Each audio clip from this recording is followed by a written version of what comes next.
My name is George Lavergne. I was born and raised in Tacoma, Washington. And we're in Yelm, Washington right And now. we're in Yelm, Washington now. And it's May 22nd, 2023. The story starts back in 1944. We were welders in the shipyards at 16 years old. Anything that had to do to put the war in shape was done by anybody that could maneuver themselves around and do certain jobs. And they were building ships in Tacoma. And Don and me were welders. We would go down there in the nighttime and do our welding and then come home in the daytime. Well, this one morning, Don and I are sitting down there by the railroad tracks down there in Tacoma, and we're sitting there watching the trains go in and out. Now, I don't know which one of us suggested it. They said, let's take a ride on one of the trains. We'll just get on it, and wherever we go, we'll jump another one and come back. Well,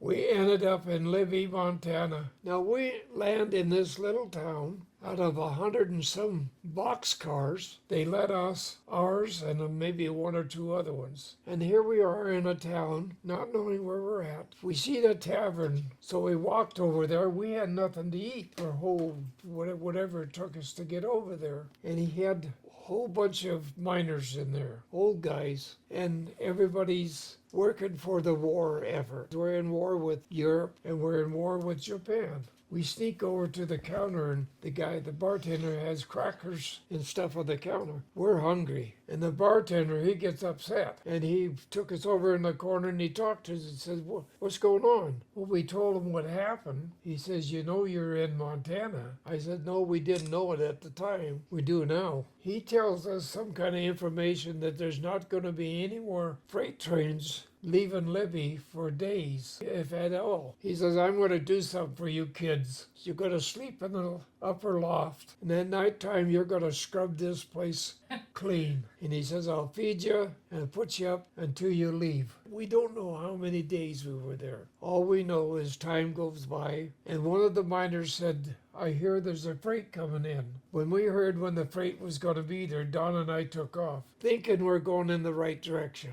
We jumped on this freight. We end up in Cheyenne, Wyoming. We were washing up in their restroom and sleeping on the benches. Well, we got picked up. They took us down to the jailhouse, emptied our pockets out. Back to them days, if you had a nickel in your pocket, you were rich. Well, they threw us in the drunk tank, 16-year-old kids with a bunch of drunkards. The next morning, they did feed us something. Wasn't much that I remember. The next morning, they took us out of that drunk tank, back to the counter. We had our driver's license, but no money. They took our money.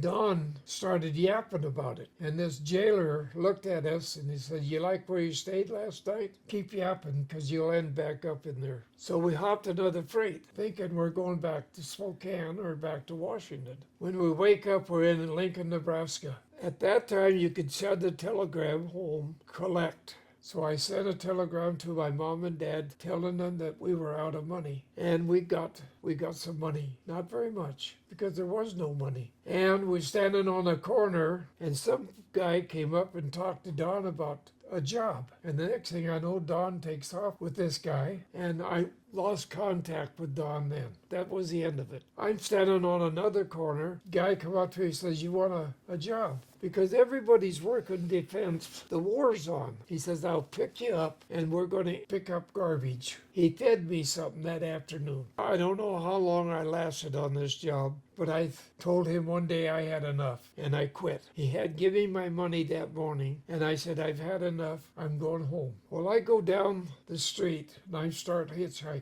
I ended up outside of a little town, Ainsley, Nebraska, and the marshal picks me up. He takes me to town. He listens to my story, evidently, took me to a little restaurant, fed me, took me down to the jail, put me in one of the jail cells, didn't lock it or anything, so I sleep the night in the jail. Early in the morning, he comes back. He picks me up and takes me back down to this little restaurant again. And him and the cook, they have an old radio, and the news was on. and him and the cook are sitting there wiping their eyes off. FDR had died that morning. So he takes me in the car back out of town, and he says, now you're going to the state of Washington. That's the way you go. Do not turn around and go this way.